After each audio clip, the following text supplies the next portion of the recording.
independent and dependent events. Our objective is to find the probability of independent and dependent events. Why learn this? You may need to understand independent and dependent events to determine the number of reading selections available. Let's start with a couple vocabulary words. Independent events. The occurrence of one event does not affect the probability of the other. It's independent. Dependent events. The occurrence of one event does affect the probability of the other, because it depends on what the other event was. So let's look at classifying events as independent or dependent. Tell whether each set of events is independent or dependent, and then explain your answer. A dime lands heads up and a nickel lands heads up. Well, that's independent. The result of tossing a dime does not affect the result of tossing the nickel. Let's try this next one. You choose a colored game piece in a board game. Then your sister picks another color. This is dependent. Your sister cannot pick the same color you picked, and there are fewer game pieces for your sister to choose from after you have chosen. So her choice is dependent upon what you did. Let's start with independent events. If A and B are independent events, then the probability of A and B will be multiplied. So the probability of A times the probability of B. Keep in mind, you're trying to get events that are going back to back with each other or simultaneously. So you're not going to just have the probability of A. It's A and B happening. So you're going to multiply them. For example, think of it this way. If you roll a die and get a 1, what's the probability of doing that again? Well, to roll a 1 once, that's a 1/6. But to do something back to back, it becomes harder to do. So that's why we're multiplying. So let's look at finding the probability of independent events. An experiment consists of randomly selecting a marble from a bag, replacing it, and then selecting another marble. The bag contains 7 blue and 3 yellow marbles. What is the probability of selecting a yellow marble and then a blue? So we want the probability of selecting a yellow and then a blue. So the probability of yellow times the probability of blue will give us what we're looking for. So the probability of selecting a yellow is 3 out of 10.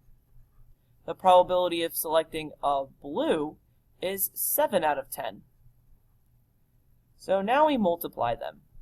So we end up with 21 over 100. Let's try another one. Take a moment and pause the video and see if you can do this one on your own. When you return to the video, the answer will be revealed, and then I'll explain.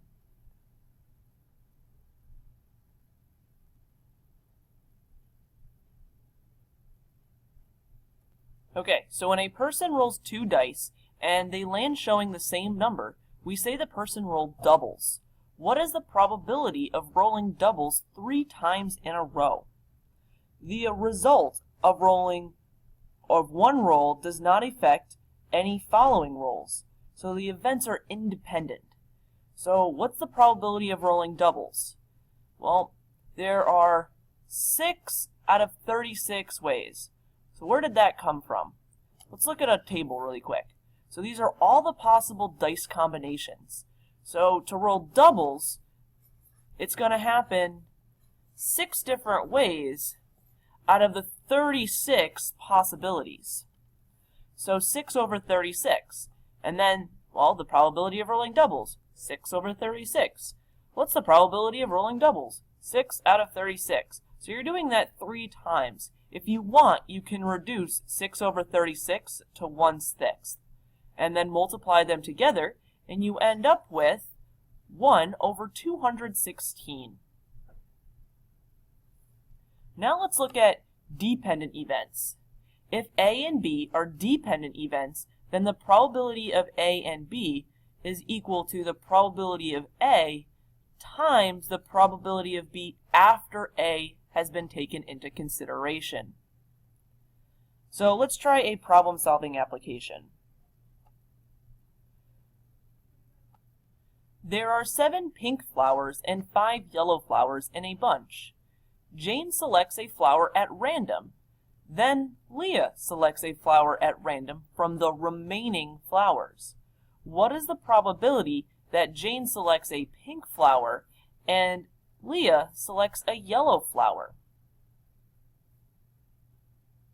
So one event follows another, and Leah has one less to pick from. Because after Jane picks a flower, even if it's pink or yellow, after Jane selects a flower, there's one less flower in the bunch that Leah can select from. So Jane's going to try to select a pink flower. So we want the probability of selecting a pink flower. So there are 7 pink flowers, and altogether there is a total of 12 flowers. Now, Leah wants to select a yellow flower.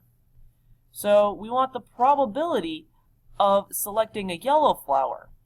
However, we want the probability of selecting a yellow flower after a pink was already taken out.